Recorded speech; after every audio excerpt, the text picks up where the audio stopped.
Hello, in this video I'm going to show you how to record slow motion video in XIAOMI Redmi Note 9 Pro. First you need to go to your camera app on your phone, then go to the right and find the more. Here we can select the slow motion, find and select this option, and then click on the red button.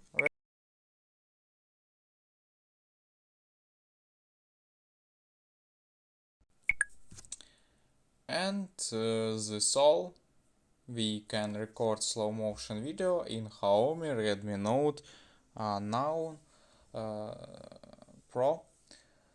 And this all today. Goodbye.